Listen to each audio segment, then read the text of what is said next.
Welcome to another edition of Flirting with Danger on the La Dolce Vita Lifestyle Show. I'm your host, The Dangerous One. I welcome all my sexy audience. Today, we're going to do another segment of Flirting with Danger, but a sub-segment that I just started called Story Time with Jason Danger, where I tell a story with a purpose, so at the end of it, we get a lesson out of it that we can learn to take into the dating marketplace, if you will.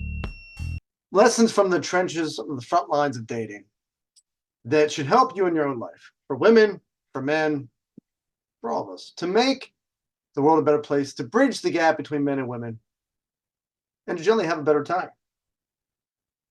Welcome to the Dangerland, where all your dreams come true, and every day is a Saturday night. Let's get cooking, shall we? But before we do, hit that like button, subscribe, hit the notification bell, pass on to all your friends, enemies, family, pets, and let's have at it. So this story takes place, and we'll get to the lesson at the end of it, right? So this is I was 23 years old, and I had this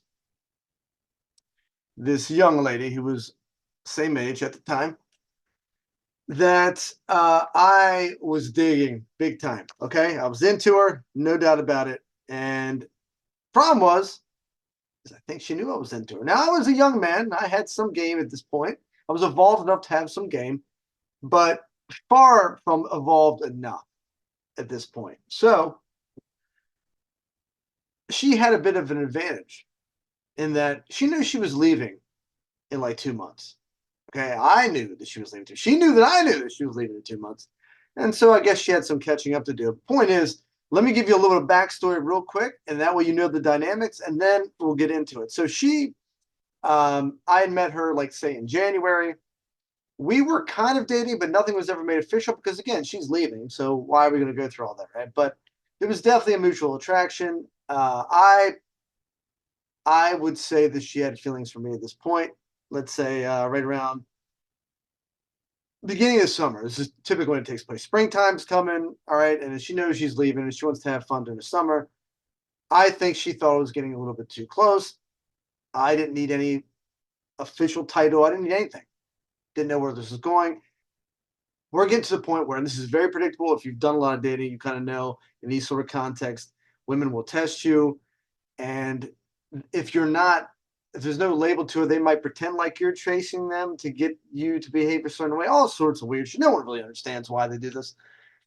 But nevertheless, that was happening. I was confused. I didn't care that we had to have some label or whatever. She didn't need to date me exclusively. None of that shit, right? I mean, do you know who you're talking to? Okay, I didn't need any of that. But she was acting differently. She was acting weird. She was creating distance. I didn't particularly like it because I did like her after all. And I enjoyed hanging out with him. We always had a blast. There's one thing about this girl that to this day I like. We always had a blast together. And so she was acting different. And then when I called her out, I'm like, what are you pulling? Like, I know what's going on. I don't need to have any sort of. She pulled way more. She left it more vague. Again, it was never, she could not have a direct conversation. It was very immature. And left me wondering what was going on, which drove me at that time at 23, it drove me nuts.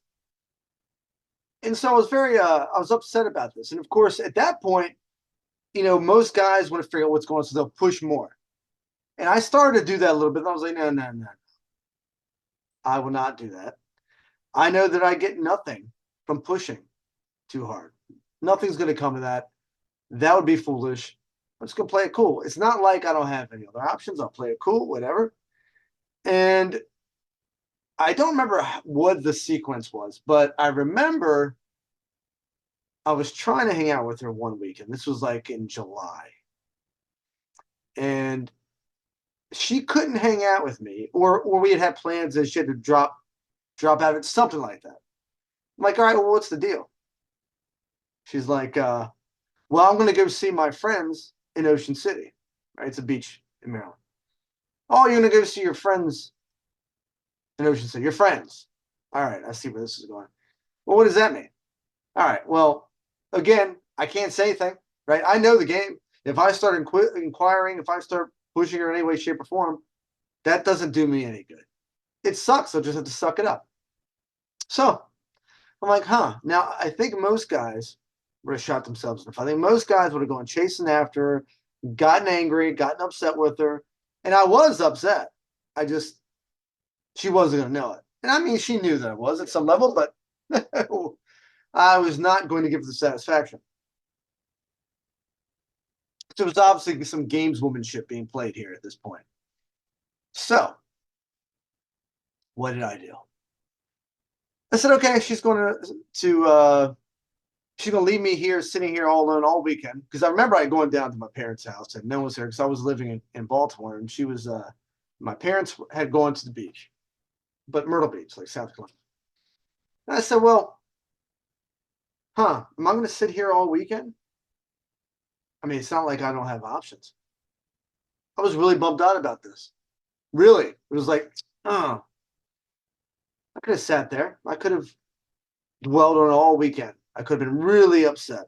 But I'm like, no, I'm not going to do that. First night, my buddy came over. I remember, forget this, and we watched some movie together, bullshitted. And by the next day, I figured, wait, my parents, actually, my grandparents were in South Carolina. I was like, they got a place, they got a room I can hang out in. All I need is a place to stay. I'm 23 years old. So I did what any young man should do. Forget about her. I'm going to the beach, a much better beach. So I drove down and I dropped my stuff and said, hey, I'm going out. And I walk in, I'll never forget this, walked into one of my favorite bars this day. Walked into the bar and it was like, I was mad because, that's an 8-hour drive from me. I drive 8 hours to get down there. I walk into the bar. I'm in the bar and I shit you not, I'm in the bar for 30 seconds, maybe. I pay my $5, $10 to get in. Actually, at the time, I knew the bartender, so I didn't pay anything to get in. Waltz my sweet ass in there. I'm in there for 30 seconds. And I swear to you, this happens. Girl walks over to me. She looks at me. She does this, does one of these, looks up and down, smiles at me, grabs my hand. To this day, I still know who this woman is. Grabs my hand, drags me along to the middle of the bar where everybody's standing, and then she disappears. I never saw from her, heard from her again, never had a conversation with her. She never even said hello to me. I still don't know who this woman is, but she saved me. She plants me right in front of these 3 women. And I started a conversation with them, or they started a conversation with me. There's a mother and her 2 daughters. Now, I won't get into detail, but I will go through the clip notes very quickly to save you some boredom. That night, the mother kisses me. Then I get to the youngest girl. The youngest girl is 21 at the time. She and I start dancing. We're making out on the dance floor. She's like, look, my boyfriend's coming. My boyfriend's coming into town tomorrow. I'm not going to be able to hang out with you anymore. But my sister, who just got divorced, really thinks you're cute and she wants to hang out with you. So I think you should. Interesting. This is an interesting family here. The mother, the daughter, and the other daughter. All right, well, I have not kissed your other daughter yet, the other sister yet. So, all right, why not? So the next day I hang out with her. She and I we go dancing, we're drinking, we get in the hot tub. It was perpetual madness. It was glorious. Had a blast. Great time. I'm coming home. And funny enough, this is how it works, gentlemen. All right. So any of you gentlemen out there right now who are bummed out about a woman and your instinct and all your emotions are all fucked up and you can't seem to help yourself but behave desperately, like you're trying to make the situation better. Remember, the more you try to make the situation better, the more it's going to blow up in your face. The only thing you can do is be cool. Channel the Fonz, channel your inner danger. Don't do that. Don't do that. That's dumb. Be cool. Be calm. Oh, I'm sorry for that. Remember, words are not going to do anything. Pushing is not going to do anything. Showing her that you care doesn't do anything. These are all things that you want a woman to do for you. And that would work on you. It's not going to work on them. They respond to behaviors and you being indifferent. So, what do you do? Well, As a result of this, now I wasn't even I was barely thinking about this girl at this point. I had such a blast. I couldn't give a shit what was going on with her. Fine, go off with your friends. Enjoy your friends. I hope you had a blast with your friends. I hope they ran a Congo train through you. I don't care. Okay, this is the attitude I had at this point. I cannot get the lane right to save my ass. So, as fate would have it, she finds out I was at the beach. Asked me what the time was. I'm like, I had a blast. And I was being legitimate. I wasn't trying to make her jealous. I was just telling her I was freaking awesome. I was sending her photos, blah, blah, blah. She's like, oh, I want to go. She was Polish. I want to go. I want to go. Oh, you do, huh? Wow. Weird how that works. Well, okay. Well, maybe. I mean, she was leaving in about 2 weeks. So I'm like, all right, 3 weeks, 2 weeks, like that. So you want to go. All right. Well, so now she and I drive down together.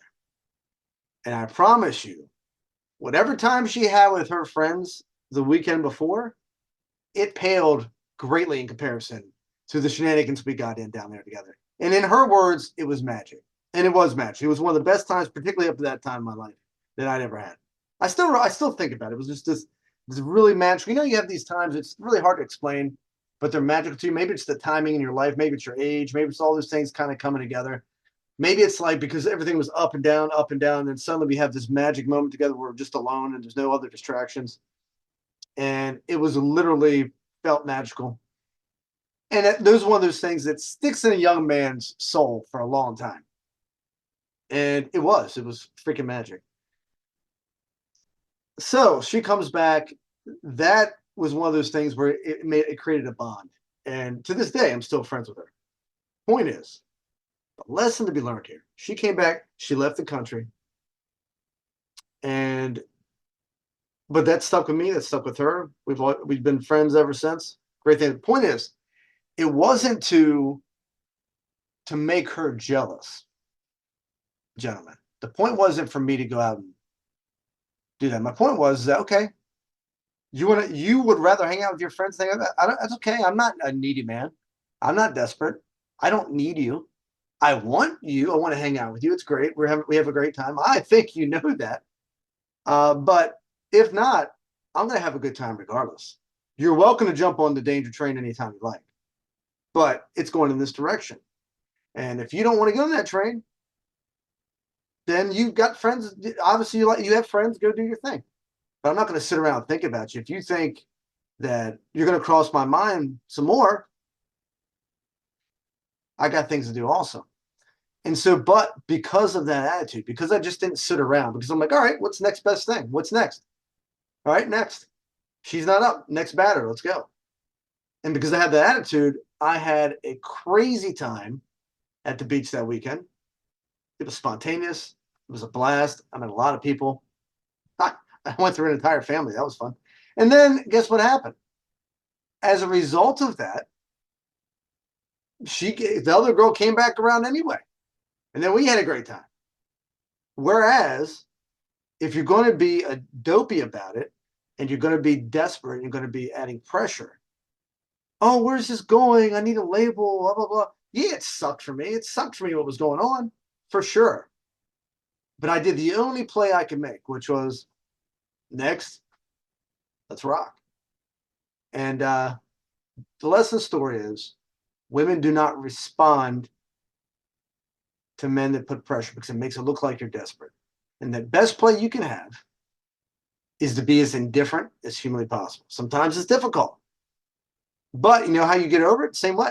If you are feeling really desperate or you are feeling very emotional and you're feeling lost and you feel like you just want to crawl up into a ball in a room somewhere because you don't feel like this girl that you care about is giving you any options, the only play you have anyway, literally the only one, is to make you feel less desperate, to make you feel more indifferent, to give you perspective, which is really the key word, is to take that road trip. Go find perspective. Go talk to other people. Realize is there a world outside of her? She is one woman in a sea of 5 billion women. Well, it's probably more like 4 billion. 4 billion women. And let's say not all of them are hot. Let's say some of them are too young and some of them are too old. Let's say you have a mere 2 billion. 2.5 billion to choose from. You'll do fine. You'll do just fine. But you got to get out there and talk to them. They're not going to come to you. Trust me. So, well, they might, but you got to be cool. You got to not care. You got to not, but the only way you can not care, I should say not care, but to be as indifferent as possible. It's really about have perspective, is to take that road trip. Focus on your goals. Focus on yourself. Focus on your priorities. What do you want? What are you trying to achieve? Don't worry about that. And you'll come to find, not all the time, but you'll come to find that that girl that you wanted, once you really focus on your purpose and focus on meeting other people and doing all these things that you find fun and interesting and enjoyable and fulfilling, when that girl comes back around, and she will usually if you do this, because women can sense that. When you're involved and they're not getting attention from you and you're giving it to somebody else and other things, they don't like that. And you'll come to find that when they do come around, now suddenly they like you and you don't really care that much anymore. You're just like, yeah, I kind of lost interest in that now. And then they like you. It's weird how it works, but that's how it works. So anyway, there's a lesson there somewhere. So, till next time, be safe, not too safe. Stay dangerous. Share this with someone that needs to hear it. I usually make these videos based off of people in my life. They're having issues. They're asking me questions. And what do you do here? I'm like, oh, I got a story for you. Rather than tell just general advice or offer general advice, why not tell the story that best addresses what might help you? It's a good analogy, an antidote, if you will. All right, until next time, guys, you know what to do. Ciao, ciao.